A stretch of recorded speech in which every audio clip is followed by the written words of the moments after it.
Dale.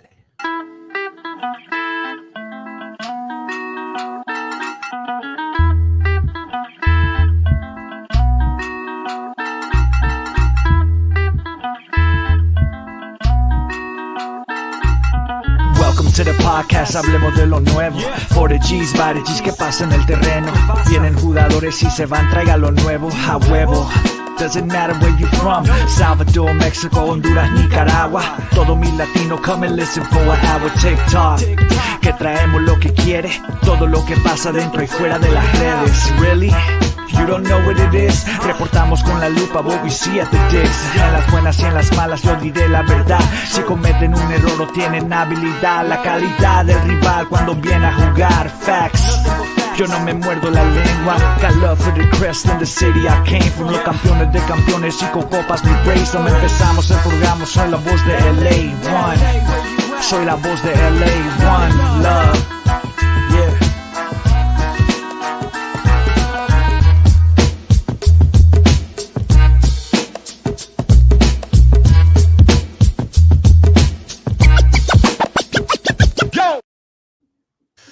Hello, hola, and buenas, and welcome back to another episode of La Cuna Galaxiana, a podcast made with love for all you LA Galaxy fans, wherever you may be, and for all you La Cuna Galaxians. Thank you so much for hanging out with us once again as we bring you everything that's going on in Galaxylandia. Today, we'll get an opinion on everything that's going on in Galaxylandia and the LA Galaxy season thus far, with special guests, LA Galaxy supporter group presidents of Lars and Comets SC, Andrew Alisana and Matthew Pinchback. But before we get to those gentlemen, let me introduce myself. I'm one of your co-hosts. My name is Rob Halon. You can always find me online at El Escudero de LA, and you can always find my written work at Extra Time Talk. And I'm here, so you know the ride or die GN homie is here. El Gitano Perdido en el Yerno Guapo. And future papa de la natita, and about to make me a tío, and I love it. Let me bring back to you my co-host Hernanda Kirana. Papa, tenemos a unos presidentes. ¿Cómo te sentís? Con orgullo, right? Siempre. Whenever we have the pressies on, it's always just a nice chat to get their point of view. We haven't had these guys on all year. We had them on last year, so it's going to be nice to welcome them back. As we always say, what a difference a year make. A lot has happened in the year, so I'm curious to get these guys' thoughts and feelings on just what they're seeing in front of their eyes. And it's a beautiful sight, Papa. It's a beautiful sight. I was just talking to them backstage before as we were getting ready for this, that the Galaxy's chances are getting top seed in the West look pretty good, and we'll get their feelings on that for sure. But just doing the math, you know me and math. I love math. The math's looking good, Papa. So lots to be excited about. We got the pressies on. The math is mathing. How the math, the maths, as the Brits would say, the maths are mathing, nice. and it's looking really, really good. I'm not gonna get that. I'm not gonna let that result yesterday deter me from my happy vibes and me being proud of my club. So I don't even know what result you're talking about, man. Yeah, exactly. Moving on. Well, speaking of results, I know that a couple of people in chat here are Dodger fans. So if you are a Dodger fan and you're missing that game, just to let you know, that one is still 5-2 in favor of the Dodgers. And I believe it's the top of the 8th right now. So just a little while longer for you guys to hold on and for the Dodgers to hold on. So Ananda, we got a big one today. We have some presidents like we've been saying, and you got some housekeeping to get out of the way so we can actually get to these gentlemen and see what they have to think about this season so far. Yes, sir. Well, you guys can always follow me, block me, or stalk me per the usual at Ananda Galaxiana. Both of our handles are right there on the screen for all of the video watchers. And of course, you can find us on all of your socials at La Cuna Galaxiana. And guys, if this is your first time, I've seen a couple people already. It looks like it is their first time in chat. Appreciate it. Everyone, just welcome, bienvenidos. This chat is great for all you first timers. So you guys can go ahead and conversate and have these conversations, these sidebars. It gets, you talk about food, you talk about strabi or chatas, man. There's a lot of conversations going on in the chat. We were talking about Pokemons and chat the other day. We were talking about Pokemons. Like first timers, drop us where you're repping, what city you're repping out there for the first. I mean, it's the first time. Let us know where you're coming from. For sure. But yeah, it's a great community, guys, and just have fun with it. And we're happy to have you along with us for this very, very special episode. And yeah, as some of the people in chat, look at that, look at that, Rob. We've already got some Mateo VP. Cometa. I love it. Ooh, that's a good one. Oh, ooh, that's a good one. That's a really good one. Mateo By the way, Cometa. as Matthew's saying, even from backstage, hit that like, guys. If you like what you're listening to, go ahead and hit that subscribe button as well. And as Robert always says, share the love. If you do have a G out there in your family or your friend circle that, want to listen to a little, two numbskulls talk about LA Galaxy soccer, go ahead and share the link. The link is always in the description, and you can always follow, just cut, copy, and paste. And there you go. And of course, guys, como siempre, antes de olvidarme, buenos días, tardes o noches. Y bienvenidos a otro capitulito de La Cuna Galaxiana. Ahí está. Dale. Yeah, no, man, like Anando's saying, if it is your first time, thank you so much for giving us a shot. And we always talk about this community and how happy and proud we are that you guys ride with us. And yep. It's certainly true, man. Like Ananda and I, we'll talk to other pods and other like content creators out there in the sphere and stuff like that. And really, like, I think no matter what happens out there, like we can always say, like, our community is what's up, man. Like, our community is always rocking in chat, and we love you for it. And thank you for helping us get to those 300 subs.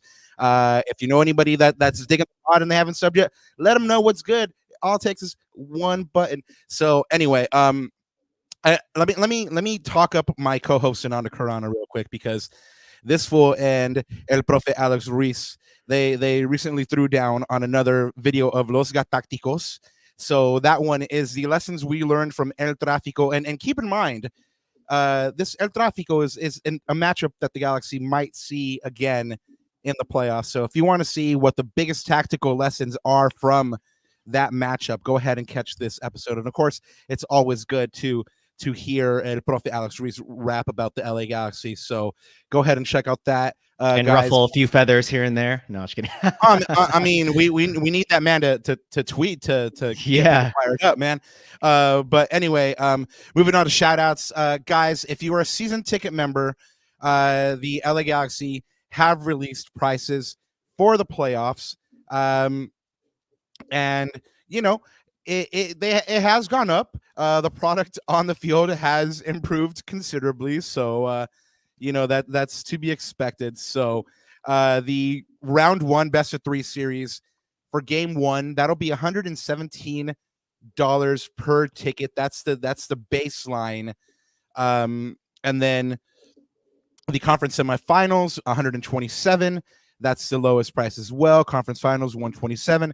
And then, of course, if you're LA Galaxy, make it to MLS Cup, that one will be $321 to start. Wow, rich Galaxy fans. Let's go, man. Hey, man.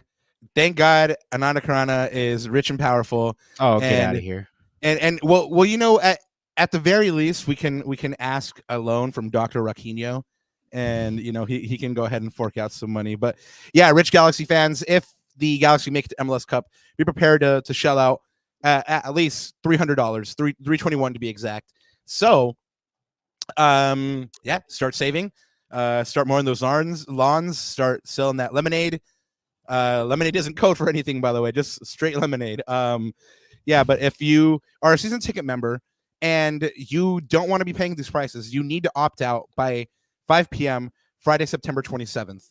So if you're like, nah, those prices are too crazy for me, opt out, or else you're automatically opted in, and then you'll be paying those prices anyway. So opt out by tomorrow, Friday, September 27th at 5 p.m. But why would you? I mean, the LA Galaxy are probably going to make history this year. So let's get it. Let's make sure and have some butts in those seats, right? Excuse me, everybody. The playoffs got me all worked up. Speaking of getting all worked up, something that should really get you all worked up is 1-2 Threads and their Cienfuegos drop. They dropped the Al Cien tee and the bobblehead. You can get both for $60 right now while supplies last. Go ahead and snap these up. These are gonna go fast, and then when they're gone, you're gonna be kicking yourself that you didn't get it. Yeah, man. All I gotta say is just pick it up, or else you're gonna hate yourself. So, um, VCFC update, Ananda. The last home match of the season is this Sunday, September 29th, at home at the Willy Roll. It is fan appreciation night at 7 p.m. and apparently merch is like 50% off or something like that too. So it's a good night to go out to the Willy Roll. Chat, I'm still trying to convince Ananda to go ahead and make the trek out to the Willy Roll.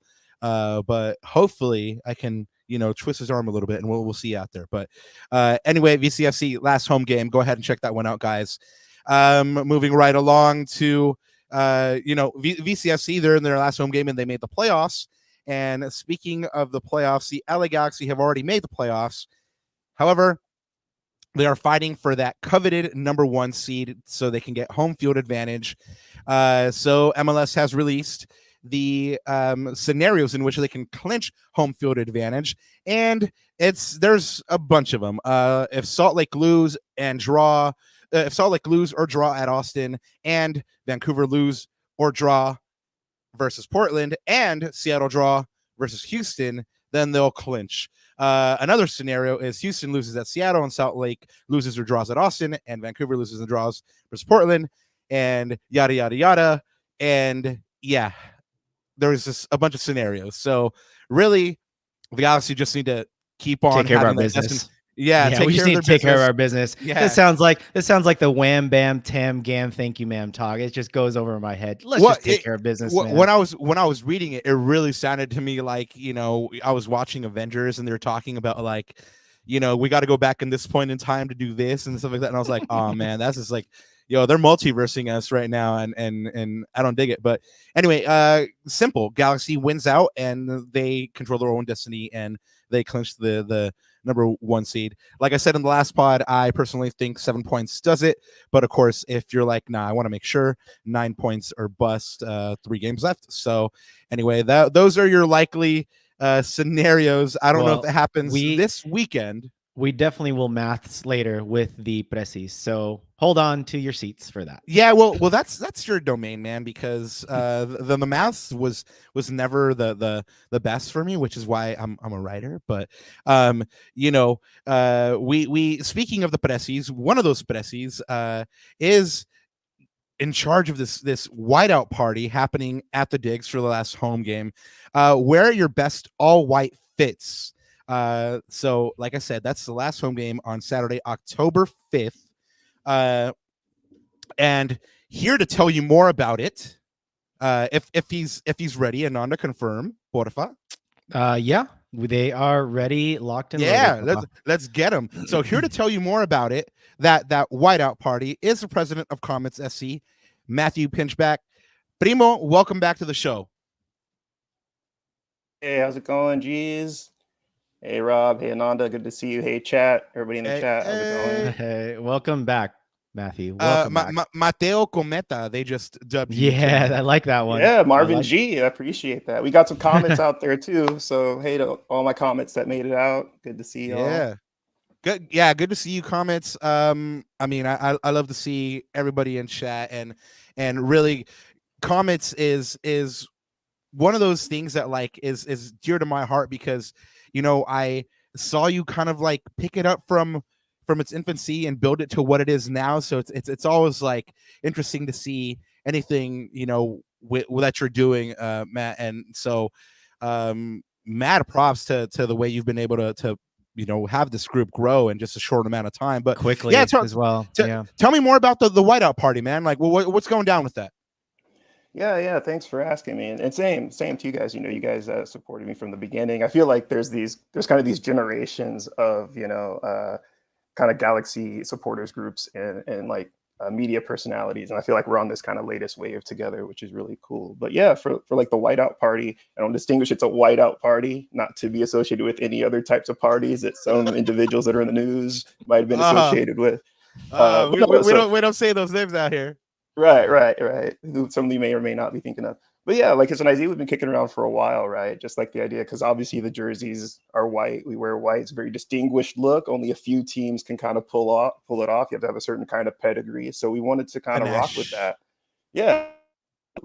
And so we wanted to kind of rock with that, right? And we were just looking for a time to do it. Like, oh, end of summer might be good. And we had a bunch of other stuff keep coming up, and we kind of just ran out of time. And Lars does their formal at the end of the year, at the end of the season, for like, hey, it's kind of the same, similar vibe. So let's kind of do it and try to make it, a fun thing. So leading up to it, next week we'll be doing some content on the socials. I'll be spearheading that, which is going to be really interesting because, as you can tell, I'm a total fashionista in that. But we're definitely going to, try to get some of the Galaxy fashionistas out there rocking your all white, show off some of those fits. Yeah, I know that you guys have. It doesn't have to be jerseys. As you see, like I'm rocking the Frank Q fit. So just make it look nice, be creative. Make it Shout fun. out FU. Mm-hmm. Yeah, man. Well, it's certainly going to be a time. I'm gonna try my best to dress to impress in my white. Might have to pull out like white gloves and stuff like that, and make it like real official. But I'd be interested to see what Ananda's gonna wear too. So where's this going down? So yeah, we'll be in the tailgate area. We'll be right next to Lars. I know they have something pretty big planned. I'll be get a DJ locked up as well. So there's gonna be a lot going on. It'll be a kind of a nice day. Even if you don't have anything white, feel confident, just come out, man. It's gonna be a vibe. It'll be a lot of fun. And Awesome. Speaking of Lars, we are lucky enough to have Lars president Andrew Olasana here with us as well. Please welcome him back to the show. Baresi, how are you feeling tonight? I'm doing all right. And yourselves? Everyone doing all right? Ooh, we are lovely. The LA Galaxy are in first place, and they are Yes. masters of their own destiny at the moment.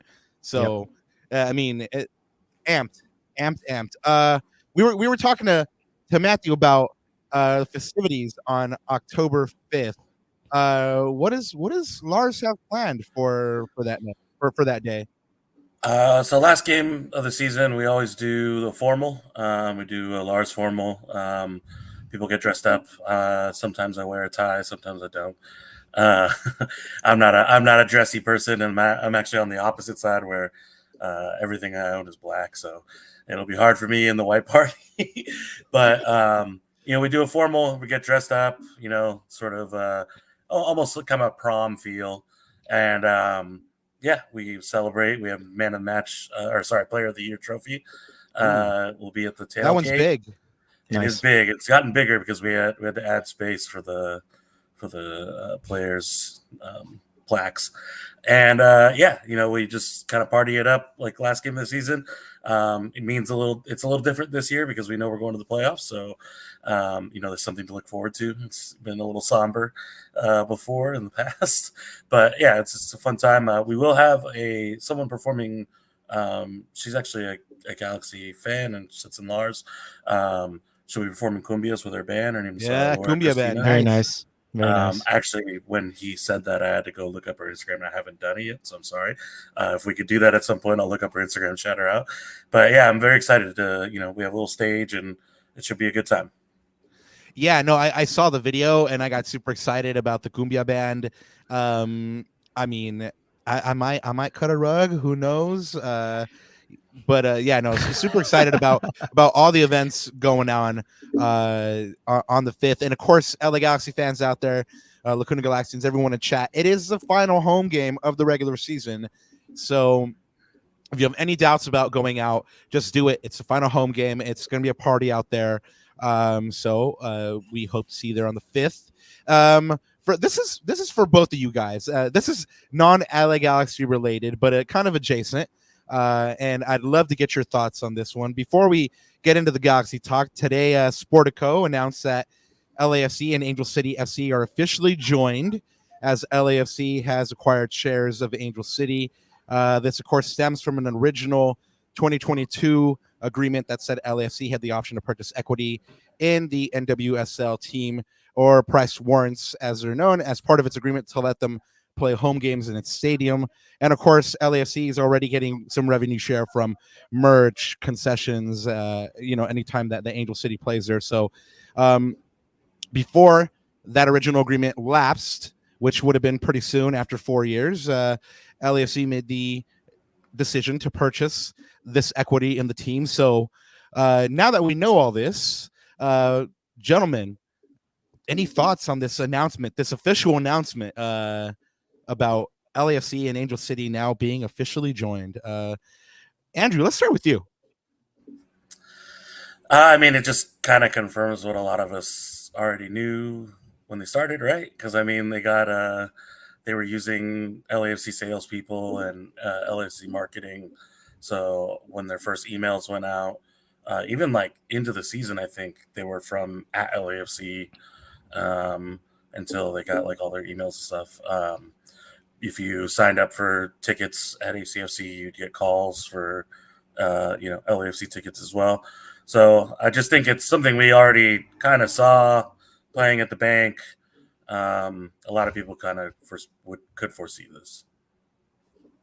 And Matthew, any thoughts on this official news now that Angel City FC and LAFC are tied together? Now that LAFC has part ownership of Angel City. Yeah, it's tough. Because I'm an Angel City fan, so like I've been to a few games. My daughter's into it and that. Obviously we're Galaxy fans first and foremost, but it's cool to have another women's team in the city with some pretty big stars. You're like June Indo, you have Sydney LaRue and Kristen Press over there, and up and coming players like Alyssa Thompson. So that's a really cool thing I think to have. It's a really cool thing to be proud of. So obviously for Galaxy fans, it takes a little bit of wind out of your sails, right? And I know that we have, in our supporter groups and all that, we have some leaders that are real big Angel City fans. So I'm curious how they feel about it. There must at least be some split loyalties. And it's interesting because, I know some people, on the Angel City side, and they had hinted that relationship was not so rosy all the time, like that they couldn't use like the training facilities there. And some of that stuff, and they had even looked at Galaxy Park as an alternative because of some of that, and there was some infighting in that. So I wonder if that's part of the negotiations or part of what worked out in this deal, because let's lock it down. Because it seemed to be what I had heard is there, it wasn't such a like a panacea, at least that relationship in that. But it's interesting. So yeah, for me, it's definitely kind of tough. So I would really be curious how some of the fans that are real serious Angel City fans would feel. Well, I wonder if this precipitates the Galaxy looking at very seriously starting their own women's team now. Right. Now that quote unquote Angel City FC is not neutral. But that's something that people out there have been pushing for a while. I don't know if it's going to change anything in the immediate, but yeah, I definitely would love to see an LA Galaxy women's team in the future. Will make it happen. You've done miracles on us already. Keep spinning them. Well, boys, let's talk about this LA Galaxy season. You know how we do here. One word reaction, usually for games, but for this, we're going to do it for the season. Matt, one word reaction for the Galaxy season. Surprised. Yeah, totally. Yeah, that's fair. Totally. Yeah, I think if you looked at anyone's predictions, I remember I think we did predictions, right? I think we talked about like the first 5 games or the first 10 games. I can't remember. We should have pulled receipts. Yeah, we should have pulled receipts. Exactly. Everyone's predictions were way worse than we turned out. I mean, if you had told us at the beginning of the year we'd be first in the West by a good margin, would think you're crazy. yeah, for sure. So pleasantly surprised. I love it. Andrew? Evergreen.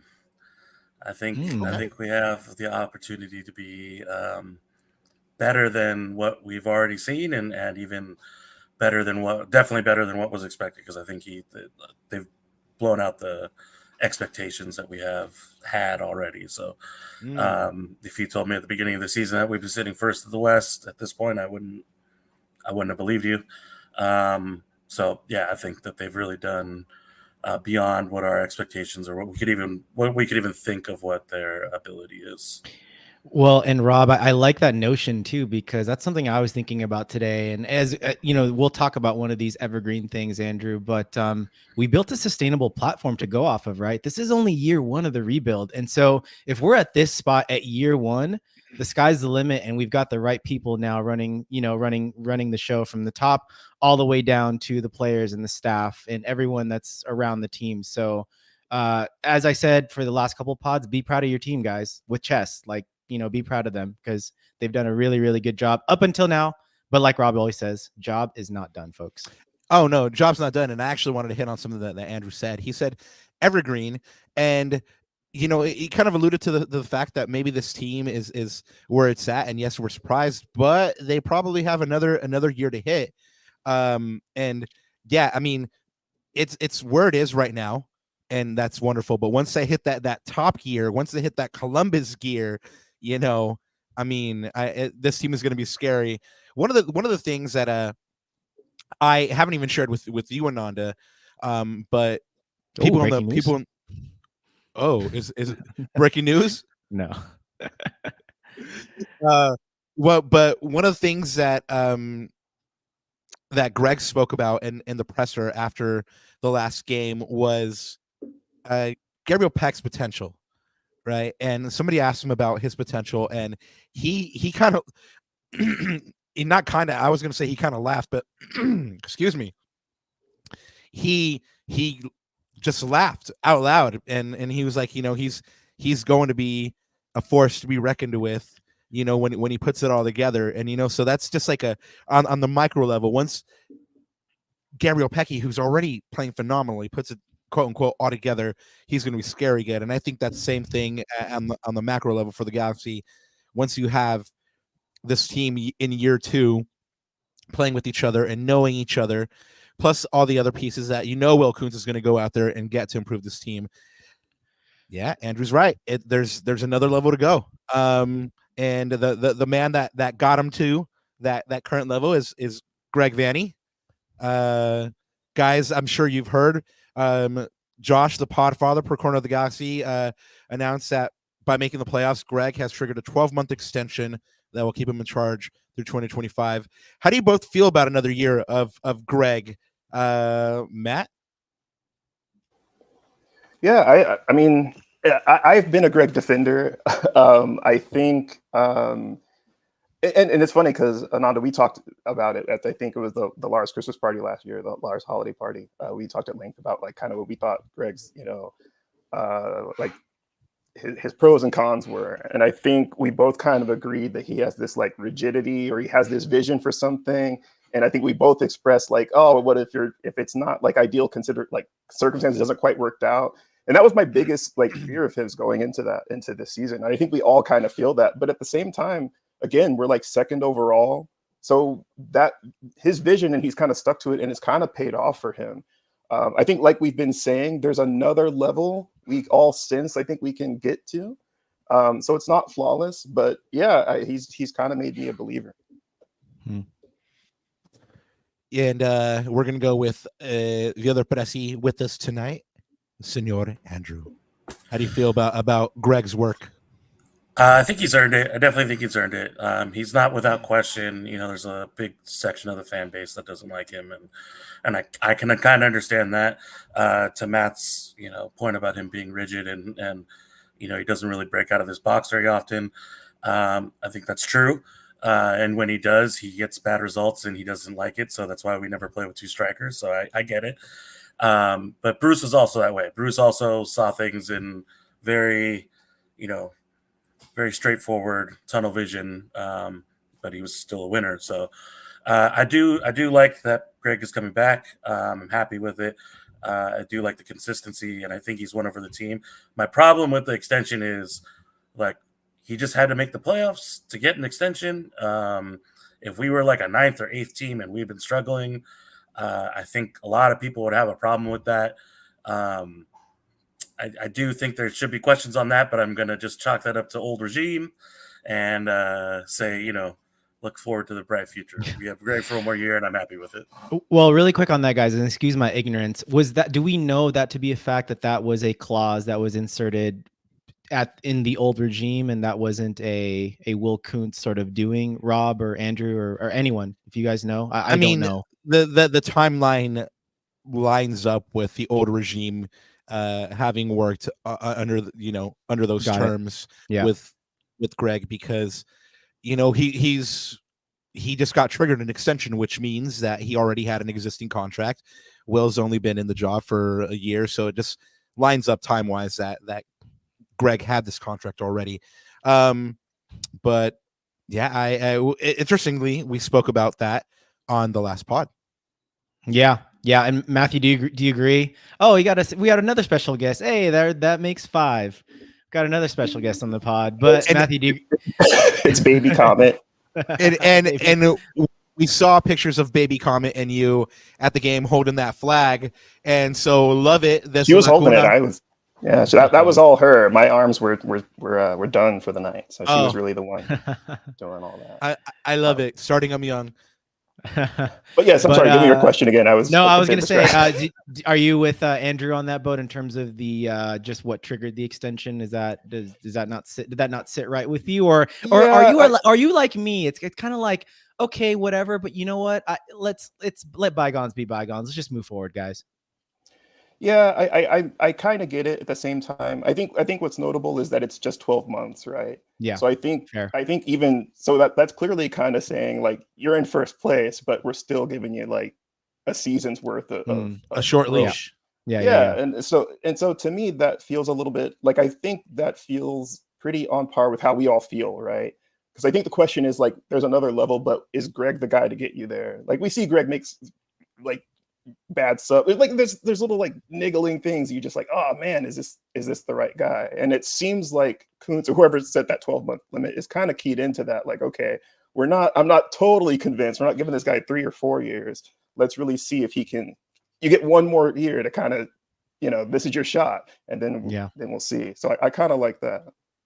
Ananda, I think I brought up micro and macro. I think we have a very good sample size of what the Galaxy community is like with these 3 chat comments, one right after the other, from Anthony Martinez, Marvin G, and Galaxy Goal. Starting with Anthony Martinez, he says, Vanny in ... and out at moments. Which is basically Galaxy Twitter all the time. Followed by Marvin G says, Vanny made the fans believe you can win games playing beautiful football. And then there's always another side to the coin. And Galaxy Goal says the reason we are good is because of Kuntz. If Vanny left, I would trust Kuntz to get a new coach. One of the things that Lars president Andrew Alessandro always talks about, the natural follow-up to who's going to be your coach? Who would you get if you dismiss Greg? I like that question because I don't really see a lot of coaches out there that you could bring in and be like, all right, take care of this squad, and they know the league, they know I don't know that there's anybody out there. My current favorite would be Marcelo Gallardo, River Plate coach, but he's back with River Plate, and he didn't do well in Saudi Arabia, which is very surprising because he's a good coach. But anyway, somebody brought up Will Kuntz. Oh, go ahead, Ananda. Yep. No. I was going to say, segue to that real quick because somebody brought up Will Kuntz, and I think, guys, this is your time to shine, to sort of, give the flowers that he deserves. But let me just put out a quick stat. You know me and stats, guys. I love my stats. So, Matthew and Andrew and chat, with 3 games left, the Galaxy have officially 22 more points than they have all of last year and are on pace to potentially tie a record-breaking points tally. I mean, just guys, I'm going to give you the floor. Just talk about the turnaround job that he's done in his first year. And if you think he's the clear runaway favorite for MLS Executive of the Year, I'll start with Andrew. I'm going to call timeout and announce that the Dodgers, per Galaxy Goal, are 1 out away from the NL West title. They are currently up in the top of the 9th, 7-2. They're about to do it, y'all. Sorry about that. Go ahead. Nice. Well, let's go Dodgers first of all. But I mean, I believe he deserves Exec of the Year. I don't even think it should be even really close. Just turning around the roster where it's at. I mean, and honestly, there's still dead weight from when he was not here. But so it just looks like he's going to keep getting better and better. I would say that the biggest like thing you can point to from previous to now is, look at that record that, they're making a big deal about. We're the first team with 4 players to score 10 goals. That's our DPs. And if you look at their minutes, all our DPs are playing. And I think Tucker put up the stats a long time ago, but under Klein, there was like under 60% of our DPs playing, and it's something like that. I mean, I can't really say for certain. I think it was even lower. Yeah, I think it was really lower. I think it's in the 40s.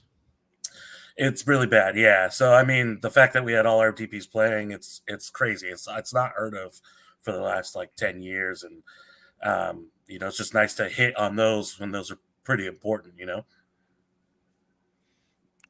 And we got Matthew. Yeah, I agree. And it's funny because I think last season we talked about that, and we said like should Kuntz kind of wait until summer and bring in like a big name in the summer.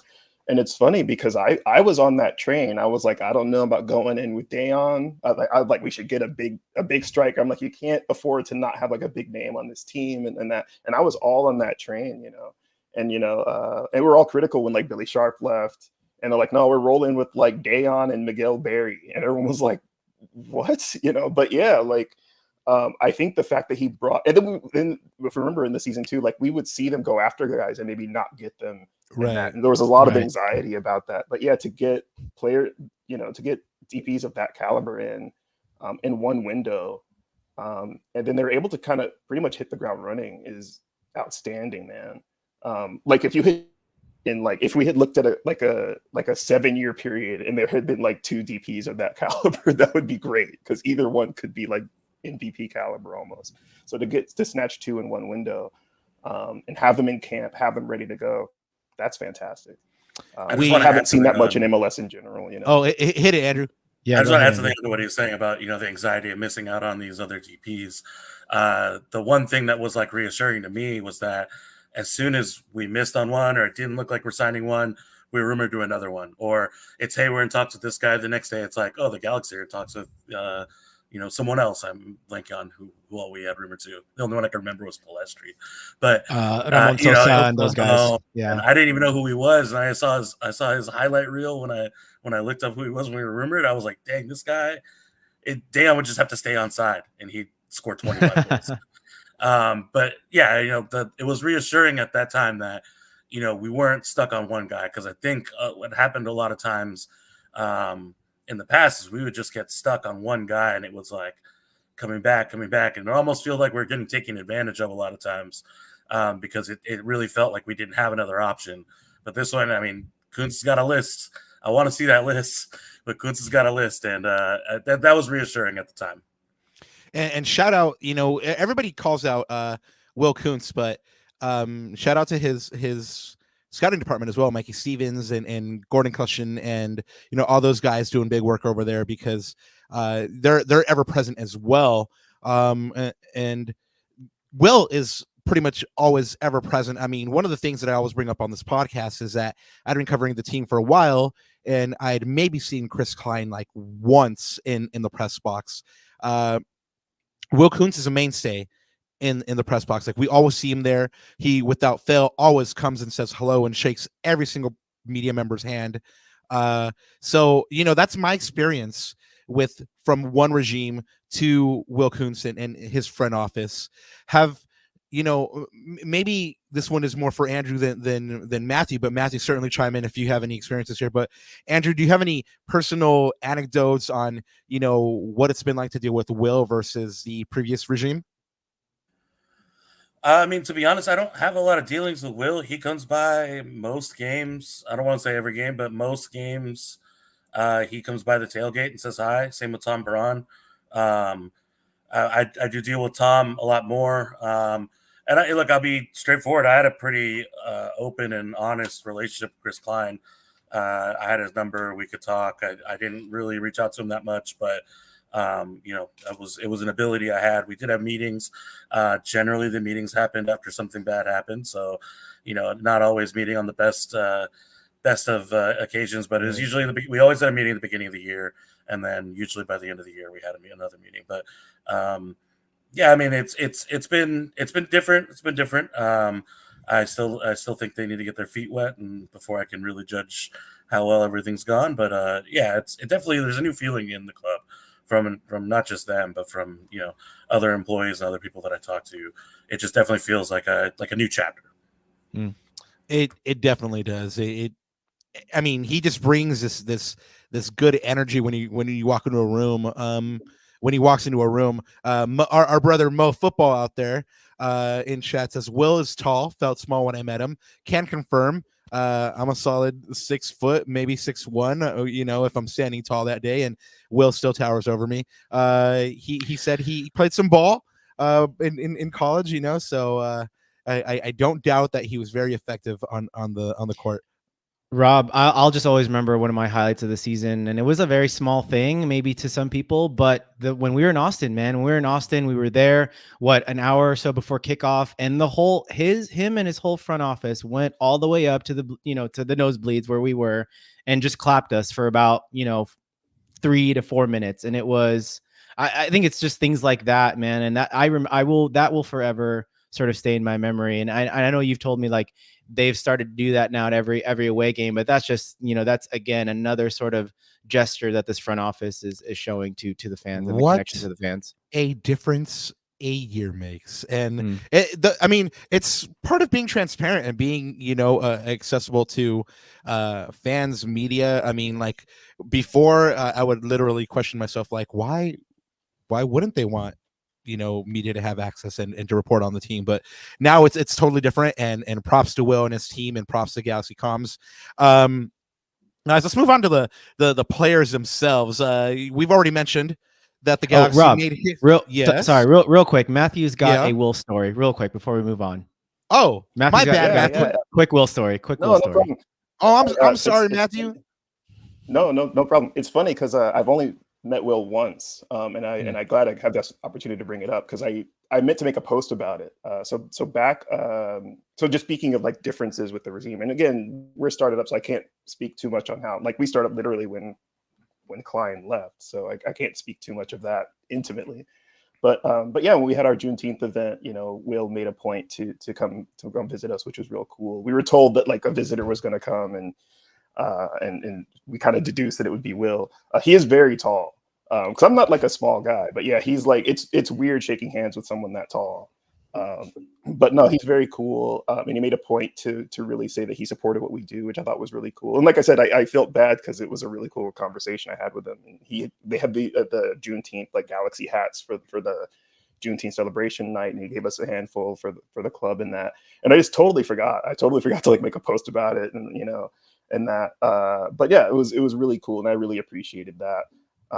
And he reiterated both. I think what was really important is he reiterated that both on and off the field, that this was only the beginning. So I think he sees that there's another level of a few more levels, if the way that he described it, of where they would be. And then we also talked about kind of what we're here for, which is reaching out to Black fans and that. So we talked a little bit about that. He said, that's something that he wanted to approve as well, which I thought was really cool. I think we both acknowledged there was an opportunity there when you look at like some of the other LA sports teams and maybe some of the things that they do to maybe reach out to the community. Carson is a Black community. Next door, Compton is a Black community. So really making the most of that. It's a competitive advantage for the Galaxy, right? Because, other teams like LAFC and Angel City, like we talked about, they notice that. They reach out to those communities and stuff. So so for me as a Galaxy fan, I always want it to be the best on the field and off the field. Like I want us to capture the community and bring them into the fold in that. So it was really cool to just see that he was kind of aligned with that vision, and he sees a much higher trajectory both on and off the field. So it was really cool for him to reach out and just kind of have that conversation with me. Yeah, that's awesome. They've been, like I said, ever present. And we've been speaking about Will a while. And we talked about the signings that he's made, and he made those signings and he spent a lot of money on them. We had Marcelo Balboa on and Cello. We asked him, what's the Galaxy's turnaround? What's the secret? He's like, well, they spent about $20 million, but even though they spent that money, the players still have to go out and perform. And perform they have. They just recently made history by having 4 players score 10 goals or more in the same season. So, guys, we've spoken about this one a little bit. For you, which of these 4 has been the most valuable player for the G's, or is it maybe someone perhaps outside of that big 4 that we just showed? Let's go ahead and go with Andrew first. I'd say if you're just doing strictly MVP, I think you've got to give it to Peck. He's been more consistent. He's scored when we needed it. Agreed. He's been, he's just been our best player. I just think that's easiest. I would give a shout out, a close second, kind of under the radar guy is Yamane. I think he's been our most consistent player. He's kind of had a couple rough games these last few games, but I think that's more tactically, and just some of the changes that you saw in the LAFC game really helped him out because he had kind of had a rough go of it in that first half. But I think just Yamane's been so consistent this year, and he's just like a rock back there. It's easy. I think it would be easy to make an argument for him also being MVP, but I got to give it to Peck personally. And what about you, Primo? Yeah, it's a good question, and throw it back on you guys and see what you think, because there's been a lot of talk about league MVP and that, and here's my point, and it's going to depend on if you think Riqui Puig is like everything runs through Riqui Puig and that's why the Galaxy engine is the way it is, or it kind of runs despite Riqui Puig. It depends on which opinion you have, and the Galaxy community can kind of divide. Did we think we lost Primo? Well, he did throw it back on us, Rob. Have we answered this question yet again? I definitely have. Okay. I said, there we go. We got him back. We lost him. Hey. Sorry, trying to shut me down. I like my opinions on food. You're ex-nade. Bye. We've got some some gremlins trying to hack into some LAFC gremlins trying to hack into our screen. There you go. But anyways, yeah, there you go. I don't know where you left off, but go ahead and finish your thought there, Matthew. Yeah, so I was kind of making the arguments, and Ananda, you can kind of check my numbers, but we're one of the best passing teams. We have one of the most passes in MLS. We're one of the best possession teams. And a lot of that is Puig, right? I mean, he has I think last I looked, he was leading MLS in touches, which is crazy because you have Sergio Busquets in the league, who's one of the best CMs and one of the best possession teams of all time. Yeah, and it's not even close by a lot. Yeah, and so I think when you think about the way the Galaxy plays, even if he's not always putting up the numbers in that, he's not as an efficient 10 as an Evander or a Mukhtar or one of those guys. But the fact that everything runs through him. And everything kind of relies through him. And I used to think there's a ceiling, certain teams can stop him. And he's shown he's risen to the occasion, whether it's LAFC and some of those teams, because he gets, he takes it personally. He puts, and it's and he comes out and he's like, no, I'm gonna make it happen. Someone will tweet at him and then he'll take it personally. Yeah, he goes Super Saiyan. So it's I love it. You have to respect that. So in my mind, so I'll throw it back to because there's no other player, even if you look at an Evander, if you look at, there's no other player doing everything that Puig does for maybe Messi, but I think even Messi is playmaking, right? He's not really he's not retaining the ball. He has Busquets. You have I don't know there's a player that in a true MVP sense really is running their team the way Puig is. That would be my argument for him as an MVP. But in sheer numbers, in sheer lethality, it's Peck. Peck is the scariest guy if you're on another team. I think he's the guy you're always going to look for to score. When we're playing badly, Peck can just invent something. Yeah. Well, since you threw it back at us, I have answered this one before. I think it's Gabriel Peck. I think when Riqui Puig went down, Gabriel Peck took the team on his shoulders. He demonstrated that they were able to win without Riqui Puig. Diego Fagundes did wonderfully during that stretch. So I think if for whatever reason, the Galaxy lost Ricky, and interestingly enough, that might be a nice segue into my next topic here for you guys. Either through injury or either through selling him or loaning him out, that the Galaxy would be okay at present because they have Marco Reus, they have Diego Fagundes. Of course, you always would rather have Ricky than not have Ricky, but I think again, we saw what it looked like when the Galaxy didn't have Ricky and they rattled off 4 wins and Gabriel Peck looked amazing. So that's just a small sample size, but I think they'd be able to still be a playoff team, but of course not in first place like they were. But since we're speaking about Ricky and potentially what the Galaxy might look like without him, either through being sold or on loan recently, Riqui Puig was linked to Girona. Girona, of course, part of the City Football Group that has mass deep pockets. Thoughts on this one, guys? Let's go ahead and go with Matthew. Yeah, I'm going to argue against myself, making the point that because I do agree with you, Rob. I think, I think I think with Puig, it is like you live or die by him, right? You're going to live or die by kind of like beautiful football and whether or not Puig is just going to have an excellent game or not. Whereas to your point, to have a 10 that's maybe more of a finisher and an out and out killer and someone that's not responsible for doing everything else in the game. Who, like, if they lose possession, suddenly everyone's scrambling back. That might be a benefit. So to that point, I guess I'm saying, like, I think you could lose Puig and still build like a really solid team, which I realize is like totally contradicting what I said a few minutes ago. But so yeah, and I think like the way this team is built in general, it seems like the way that Kuntz is approaching things is that like I like you don't have the anxiety of years past about being able to fill a spot. Like we've heard like Dayon being linked to other teams. You're like, okay, well I know whoever's going to fill that spot is going to be fantastic. So I think that that gives you a lot of confidence that even if players do move, that we'll be able to find a good back. Same with a coach potentially. I think with Kuntz, I think we just have that sense of confidence with Kuntz in charge. Well, by the reports that I've read coming out of Spain, their manager Michel is very keen on Riqui Puig, and then additionally there's the Barcelona link because Pep Guardiola's brother is part owner of Girona. Also, there's the wage structure. Girona apparently doesn't have the best finances in place right now, even though they're part of the City Football Group. So financially, the author of the article doubts that they'd be able to bring Ricky in, but he's definitely being sounded out there in Europe. So Andrew, what do you think?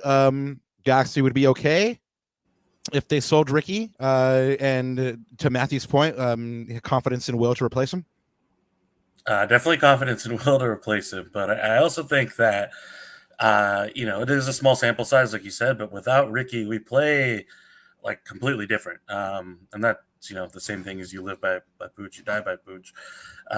When we play without him, I think that's what Vanny Ball is supposed to look like. I don't think Vanny, in his vision of how the team plays and how the Galaxy will look in the future, is a guy coming back to center back to grab the ball every time. But when you have somebody like Riqui Puig, you just kind of got to let him cook and do what he can do. So when we had played without him, we played kind of beautifully, honestly. If I can remember correctly, those games we passed the ball correctly. We passed the ball. We were quick. We were better on the counter. So I'm not mad at that. And if he wants to go to Girona, by all means, we can't hold him back if he really wants to go back to Europe. I think he likes where he's at. And I think if he goes back to Europe, he goes to the right spot. I had an argument with somebody the other day saying, if he leaves, he's going to go to like a Barcelona or a Madrid, or he's going to go to a big team like that, someone that can win Champions League. I'm like, I just don't think that's his. Like he's gotten better here, but I just don't think that is his level. If he goes to those teams, he couldn't play at Barcelona, and he had younger guys than him beat him out to the spot. So I don't think he goes back to a team that big, but he might go to like a good opportunity. Let's put it that way. Interestingly enough, I'm not sure if this is true or not, but there's supposedly a clause in his contract that Barcelona has right of first refusal. So, I mean, that could be his dream destination. Go back one day to Barcelona. We have Anthony Martinez in chat says, I think Ricky goes to Europe for 3 years and then comes back to us. Like Manny said, he loves this LA lifestyle. And then we are honored to have another LA Galaxy supporter group president with us in chat. Manny Martinez says, Manny Deuce Martinez, my bad, says, I think Ricky loves this LA lifestyle now. I think so. I think he likes his life here. And I think despite the rumors last year that he was bored, I think we've seen everything to the contrary. I think he's having a good time. And of course, it always helps when the team is winning, right? Let's talk about a debutant, a young defender. Emilio Garces made his first start in the Galaxy's 4-2 win over the Whitecaps over the weekend. What do you guys think? Is the back line in good hands for the future? Let's go ahead and you know what, Ananda, I'm gonna start with you on this one because I spoke about this on the last pod and you didn't really comment on it, and then we'll go ahead and hit it to Andrew.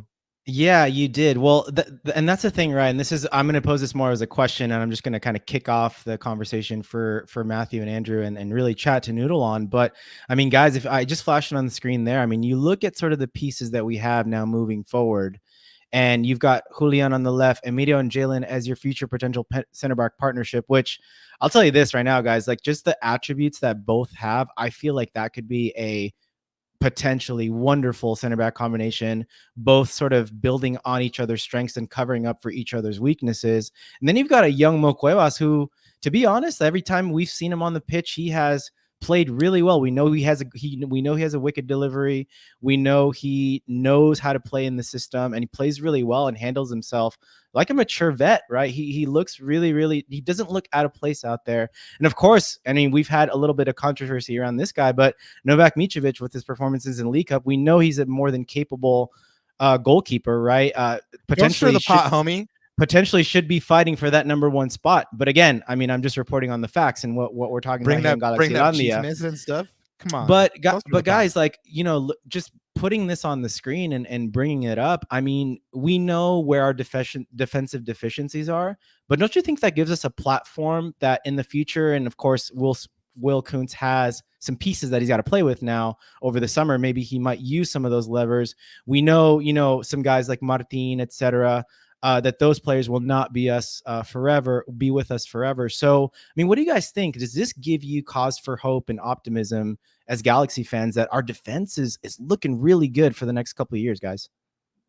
Let's start with Andrew. Yeah, we need to see it in practice. You know, I would like to put together a string of clean sheets before I can, you know, really feel comfortable with it. Yes. But Garces is exciting. He's strong and he's fast. And he didn't give up the ball very much. In fact, I think he had one of the higher passing percentages in this last game.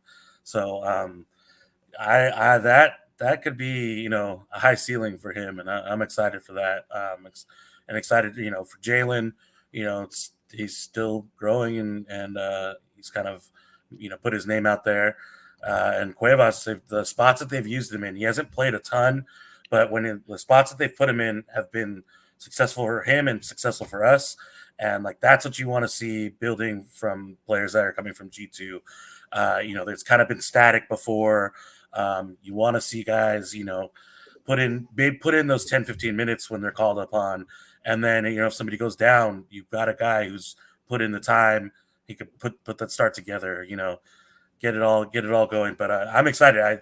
The future of this back line is going to be interesting. And I'm sorry if anybody's like a Costas fan, but, you know, with him being out of contract and us being able to, you know, he's a TAM player, us being able to maybe sign another veteran defender. You know, Yamane is not getting any younger. Or sorry, Yoshida's not getting any younger. You know, he's still a rock. I think he's got the most minutes on our team. But, you know, he's not going to be able to play forever. And we have to be able to back that up and know where our future is going to be is really nice. Yeah. Nobody beats Father Time, right? 37 is gonna catch up to Maya soon. But yeah, Matthew, what do you think about the future of this Galaxy backline? Yeah, agree. It's really exciting. I think you have a lot of really strong and balanced players because I think, and it's funny again going back to Kuntz. It's like for years with this team, you would see like these glaring issues, and then like you just wonder how they keep going unaddressed. And whether it's on this podcast or the athleticism, you see like Yoshida getting beaten on balls in the corner and stuff like that. And then you bring in Garces, so it's like that's really, really cool that you see like, okay, we need some athleticism and we bring in someone that addresses that need. And so when you look at the back line now, like you have a lot of really tenacious defense. And I'll also say, like, does it seem like Vanny's been looking for that player for a while? Like it seems like we've had like whether it was like a Koulibaly before and gosh, I can't remember the last guy. We've had Mavinga, etc. Yeah, Mavinga, yeah. And it's like they're athletic. They kind of had that athleticism profile, but they're always good for like a gaff or two. And for so far, Garces doesn't look like that. It looks like he has that. He has that athleticism. He has that ability to recover, but he also seems like really locked in, And that seems the same with like Yamane and Cuevas as well. Like Cuevas is really impressive because he hustles. He has that. He reminds me a lot of Araujo. He has like that hustle and that fierceness, but then he has finesse and he has composure. Like his goal was really nice. That he scored. So it's really nice to see players. Yeah, he has a wicked final ball. Absolutely dangerous delivery every single time. More than that final ball, I appreciate his hambre, his hunger for being on the pitch. When he's on the pitch, it's like he's giving every single like inch of him, and you can feel it. You just brought up Julian Araujo. Marvin G says, remember when everyone thought Jules is irreplaceable? And I think that's a credit again to the Galaxy front office, the scouting department, and Will Kuntz, who brought in players in Miki Yamane, who brought in players, brought back Malcuevas to be the players in this back line.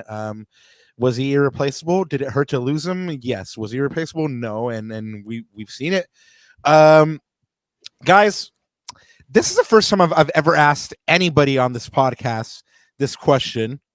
And so I'm kind of interested to see how it'll go. And I think the only caveat I will say is try to keep it positive. But Andrew, I'm going to start with you. If you had 15 seconds to ask a Galaxy player or tell a Galaxy player anything, who would it be and what would you say to him? Oh, man. Put me on the spot.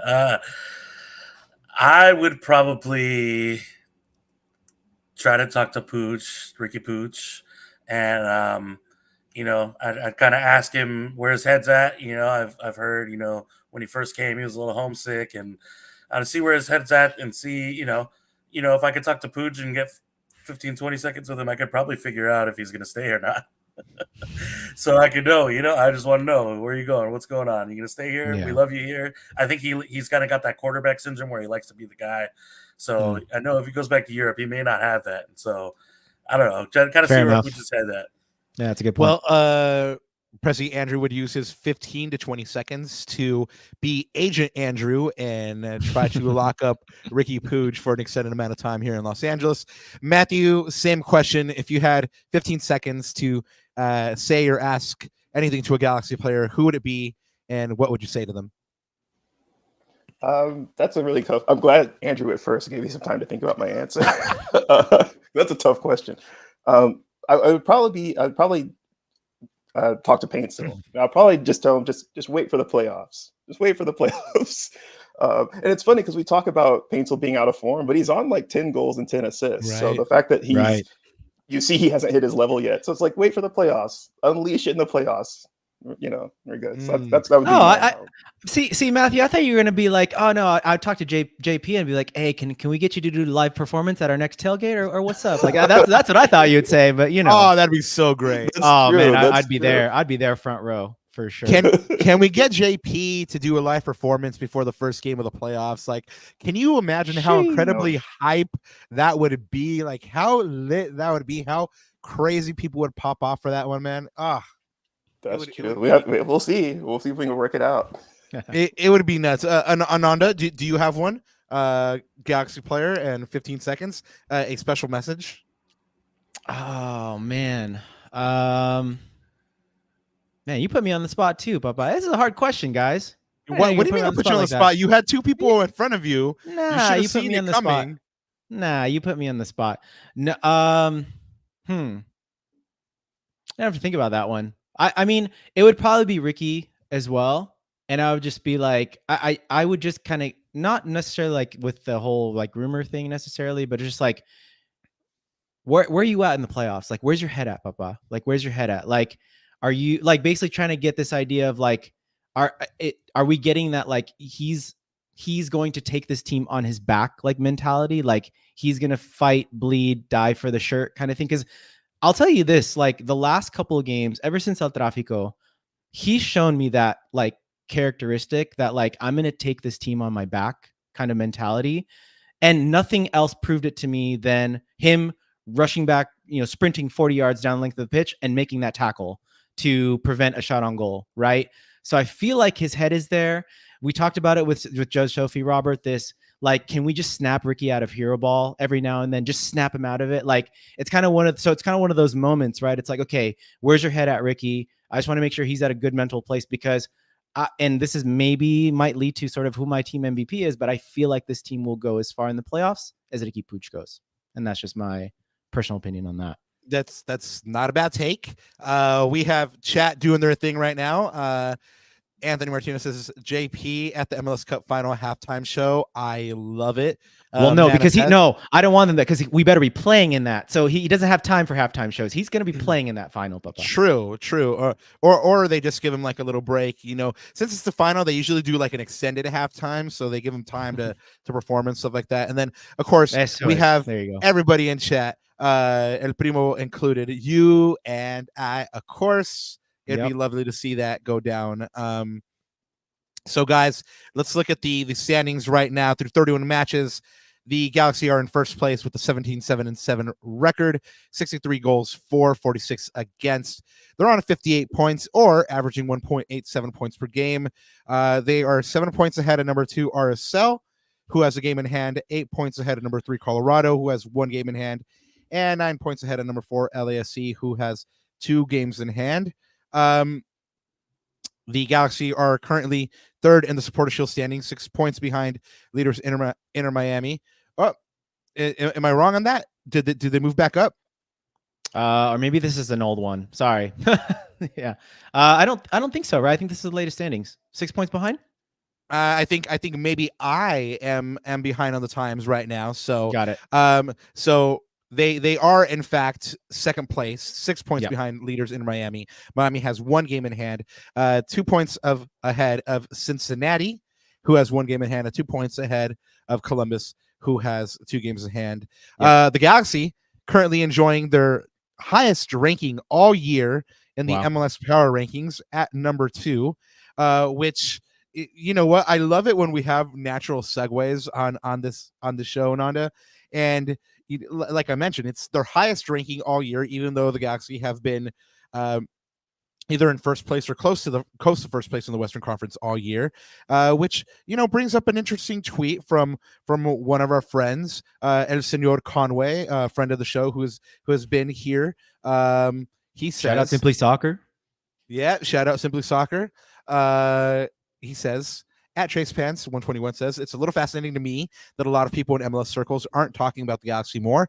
Like, yeah, I get the critiques of the defense and all that, but they have 7 players on 10 goals, 2 wingers on 10 goals, 10 assists, 2 players that should be in MVP combos.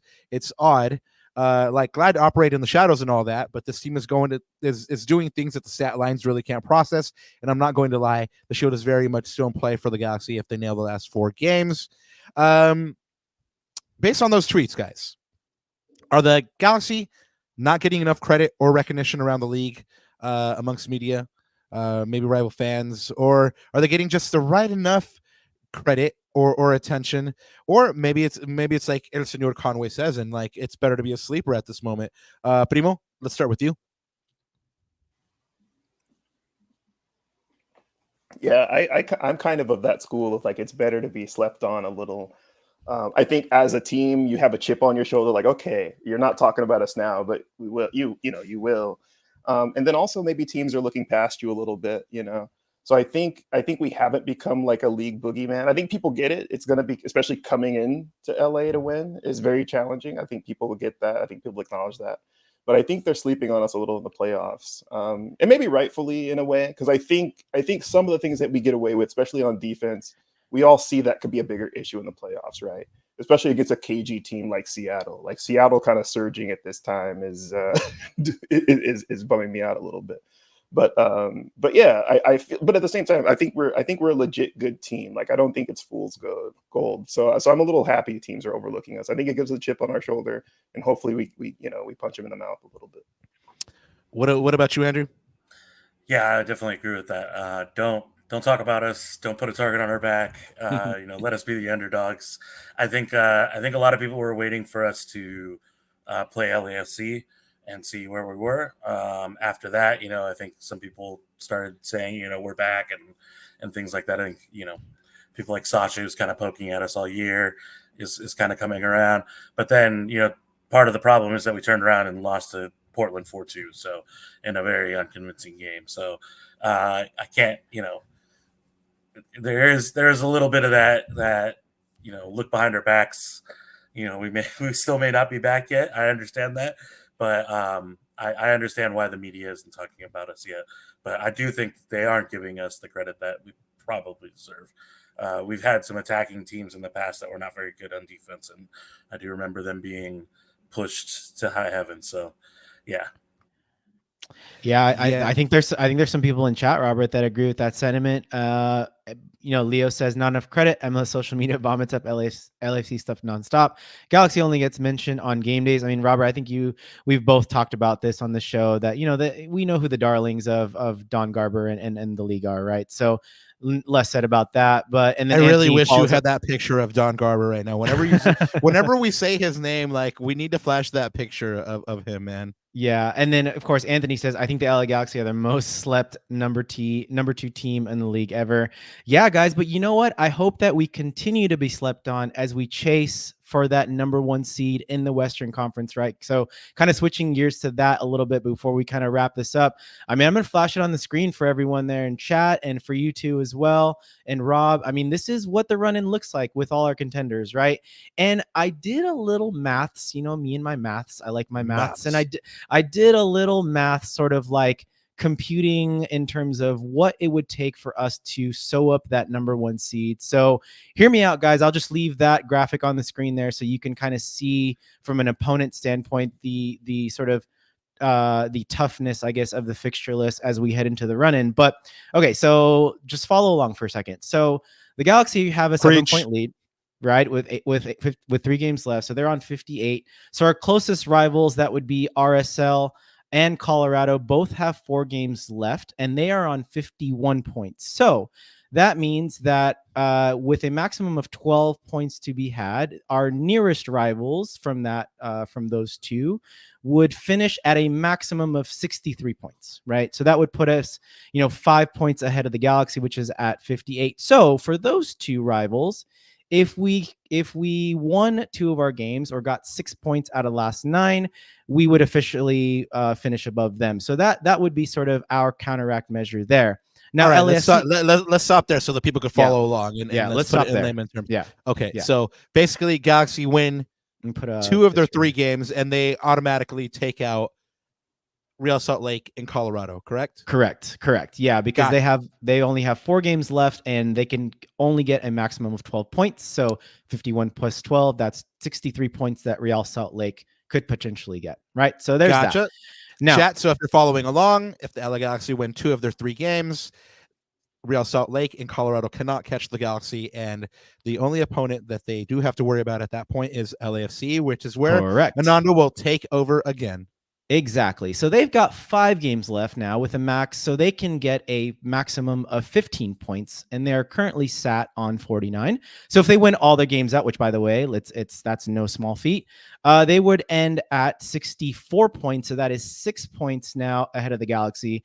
So with 6 points in this particular scenario, we would be level on points with LAFC. And of course, we know the tiebreaker is goal difference, which currently the LA Galaxy are 5 ahead, a goal difference of 17-12. Now, of course, to eliminate that scenario automatically, we need to get 7 points out of 9, which is the magic number that Rob's been talking about. So if we get 7 points out of 9, we've pretty much sewn it up, guys. Mathematically, it's impossible for any of the other teams to catch us up for that number 1 seed in the Western Conference. So that's the math. Hopefully everyone followed along with that. But I mean, guys, that kind of complicated. Not gonna lie, but that makes me feel so good. Like we need to get. I mean, and granted, this is assuming that all of these teams win out all the rest of their games, right? Which, I mean, let me go back to the schedule. I mean, let's look at the first game. Like LAFC have to play Cincinnati next away, right? After they just played a Open Cup final last night. So it's like an extra time, and all these, and there's a lot of fixture congestion at this moment, right? So they're going to play, a lot of these teams have 2 games in the same week, only 3 days rest, etc. And they've got to travel back and forth. So, I mean, this is looking really good, guys. I mean, just, maths aside and all that stuff, although you kind of have a taste of it. I mean, how confident are you guys now that we're going to finish with that number 1 seed, Matt and Andrew? Any one of you guys can go. I'll kick it off. I think we can do it. Colorado's obviously not a automatic win. Kind of never was for us in Colorado. But the 2 Texas teams I think are beatable. Houston's going to be tough, but I think we can get 2 wins out of that. And if we get 2 wins, I think that's enough. Obviously, like you said, the magic number is 7, but with 2 wins, I don't see LAFC winning out. I just don't see it. There's too many games, too compact. They're probably tired from the Open Cup. They're tired from all season, and they've got a tough, few games in there. San Jose will be a cakewalk, but everything else is kind of tough. You'd imagine KC will want revenge on them. Oh yeah, the RSL has got to go to SKC and face a very pissed off SKC crowd who feels like they got done wrong in that U.S. Open Cup. Yeah, and RSL and Colorado the same thing. Don't look past Minnesota; they're playing both of them. Minnesota's trying to make the playoffs. They're right at the cutoff, I think, and Seattle obviously is going to be tough for Colorado. So I just think 2 wins for us. We're set. I'll be happy with it. If we can get 6 points out of the last 9, I think we're good. Yeah, and really quick before you go, Matthew, I'm going to answer this with Anthony's question. That means we would play Champions Cup next year. Yes, that is something that I tweeted out earlier. I believe the top seed in the conference gets a berth to Champions Cup next year. So yes, that is on the line as well. Matthew, what do you think, man? Too much maths, or are you feeling good? No, it's the perfect amount of maths. I like that we know what we needed to do. But yeah, I'm thinking of, because I think we'll win. I think we'll beat Austin at home. So I'm thinking of like where that other win is going to come from. In both of those games. But yeah, I'm really hoping that this is one of those, because we've picked up some wins on the road this season, some really key wins. So I'm hoping we do that in one of these games. Again, I don't know which one. It's like both of those are hellholes, man. You got to go to altitude, or you've got to go to like this heat and humidity, crazy, like, it's the Venus type of humidity kind of thing. So yeah, it's I always feel like those are crapshoots a little bit. But yeah, I think the way this team has been playing, I hope they really show their pedigree and they snatch a victory from one of those, man, and show they're ready for the playoffs. I think, and the way that this team seems to be geared up, it seems like I think they are going to be staring down the barrel at these few games, looking at that, right? Like, yeah, we control our destiny. Let's take it. Let's do it. Yeah. So I hope they rise to the occasion, man. Oh, Jesus. I think everybody hopes they rise to the occasion. Again, we all say the Bears were who we thought they were, and hopefully these Bears are going to come out fierce.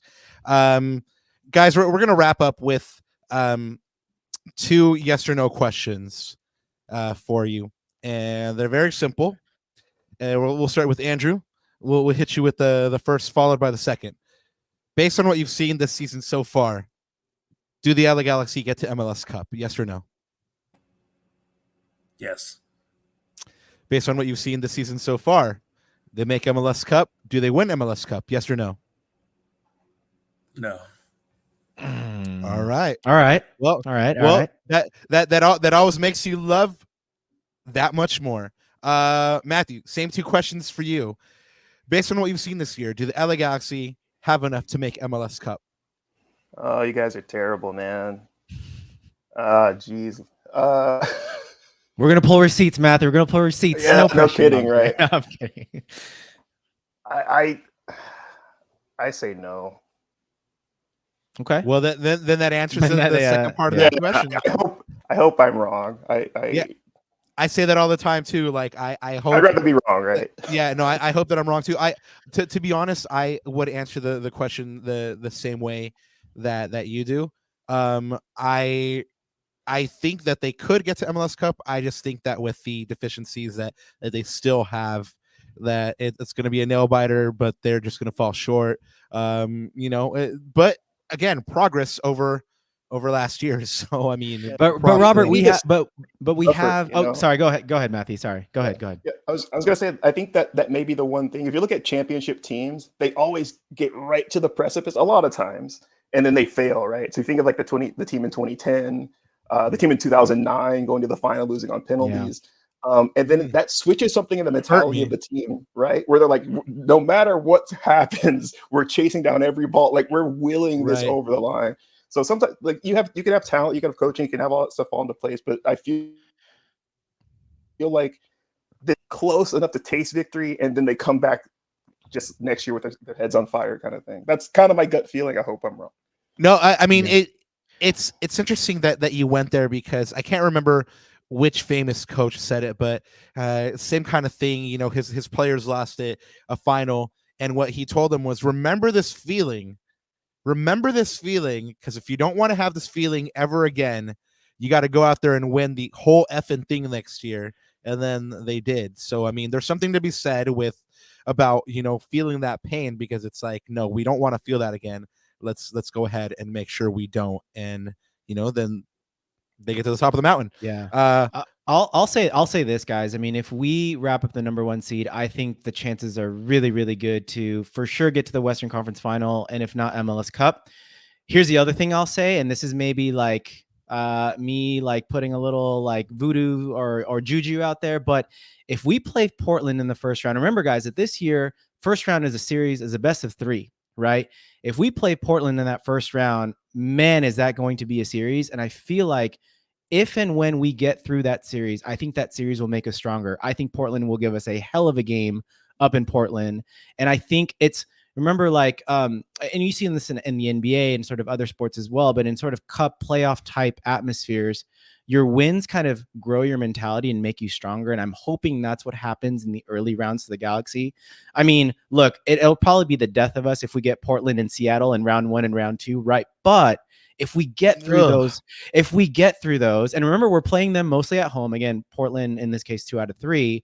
I think, again, what doesn't kill you makes you stronger. And I think those are sort of the mental wins that this LA Galaxy team needs to believe in themselves even that much more. So, hey, man, I think it's a lot to look forward to, though, as Galaxy fans. We're all excited, I think. Can you boys imagine a playoff scenario where they see Portland in the first round, Seattle in the second round, LAFC for the Western Conference Final, and then Inter Miami or Columbus in the final? I mean, that's like the death march right there. And so at that point, if Galaxy lift the 6th cup, going through all that, and of course playoffs are crazy, so we don't know that's the way it's going to play out. But if that's their path and they win, not only is it well deserved, it's probably on par with the best turnaround year over year in MLS history. And at that point, give Greg his flowers, people. Por favor. Dar unas flores. Throw him a crumb. Come on. You got to give him something at this point. Precies, before we get out of here, please let the folk know where they can find you and where they can find you on game day and any other information that you want to get out there before we sign off. Matthew, let's go ahead and start with you. Yeah, thanks again, guys, for having me. So you can find me on X at Black Galaxy Fans. I'm also on Instagram under that name as well. We have a Facebook group also. If you want to kick it old school, you can do that. And yeah, on for October 5th, again, we'll be tailgating. We'll be in the lot 13 inside the tailgate area. So I think most of you know where that is. If you don't, go to the north end of the stadium and then hook a right, and then you'll see kind of the entrances and people hanging out there. And if you get lost, DM me on one of those services or something. Yeah. Thank you so much, Matthew, for stopping by and hanging out with us tonight. And El Presi Andrew, go ahead and let us know where they can find you on the interwebs, and then anything else that you want to let the folk know about the upcoming home game. Yeah, at Samoa Bob, pretty much everywhere. You can find me in the same place where you'll see Matt. We'll be in the same tailgate area together. You can find me there any game. Just come to the bin, say what's up. I'm there hawking merch and stuff. So, yeah, other than that, just come through. We always provide drinks and whatnot in the Lars tailgate. It's a good time. So come say hi. Am I going to get you out there and dancing cumbia with me? If there's a confident person who starts the line, starts the dancing, we'll see. You got to have confidence to start it. So if you do, others will follow. Oh man, I'll definitely get There out you go. there. I'll definitely get out there and bring you out there and Matthew out there. And I know Ananda's gonna cut a rug, so we'll be 4 dancing fools out there. It'll be a good time. That's Boys, the vibe. We're making dancing at the tailgates a normal thing. So get those dancing shoes on. I love it. I would love to get it that festive. One of my fondest memories of any Galaxy game is my mom cutting a rug with Cosmo. Who still to this day says Cosmo is her boyfriend. So, I'm just gonna have to show you boys one day. It's like my cherished video. But Galaxy fans, Lacuna Galaxians, I want you to show some love to these 2 presidents in chat. Thank you so much to both of them for coming by and sharing some time with us once again. Go ahead and check them out on October 5th over there in the tailgate area, and check out all the supporter groups in the tailgate areas as well. It's going to be a festive occasion on the 5th, the last home game of the season. We want you guys to get out there and have a good time and share with this community. Guys, coming up from here, the Galaxy has 6 days off before they go on the road again. It's their final midweek regular season game against Colorado on Wednesday, October 2nd at 6:30 p.m. This last match between these clubs was a 3-2 Galaxy home win on July 17th. Of course, we will bring you our Colorado preview pod on Monday, September 30th. Ananda, before we get on out of here, do you have anything else to add? No, I just wanted to say, well, of course, thank you, chat, and thank you to our presidents, man. You guys are awesome as always, and thank you for sort of sharing the light and shedding your viewpoints on the LA Galaxy. And of course, guys, as Rob just showed you, you guys can always now donate to this show. You guys can help out and support this little show by supporting and building Roberto's Horchata Fund. So there you go, guys. It's on the screen there. You can go ahead and buy some horchata at buymeacoffee.com/Lacuna Galaxiana. The link will be in the description as well. And of course, we just thank you. That aside, we just thank you for all the love and support in general. And we love you. We love you, chat. And we can't wait to be back. And of course, Robert's hard at work as a mad scientist. We've got something very special lined up, and we're just trying to lock it down, and we are crossing our fingers, and we will bring that to you at some point very soon. So keep it locked with us, guys. Thank you. You know, when people are like, oh, like manifest for me, like speak it into existence for me, like y'all just kind of like speak that into existence, like, oh, let's send good vibes out to the Lacuna boys, and then they get locked up because we know you guys are gonna love it. So anyway, all that to be said, if you're here, it's because you found us on youtube.com/@Lacuna Galaxiana, and we thank you so much for doing so. Thank you so much for being a part of this community and showing us love and being out here once again to talk about the LA Galaxy with us. From all of us here tonight, Matthew, Andrew, Ananda, Dr. Raquino, and myself, one thing left to say: G's up. You and I. Ooh, we got the bilingual one.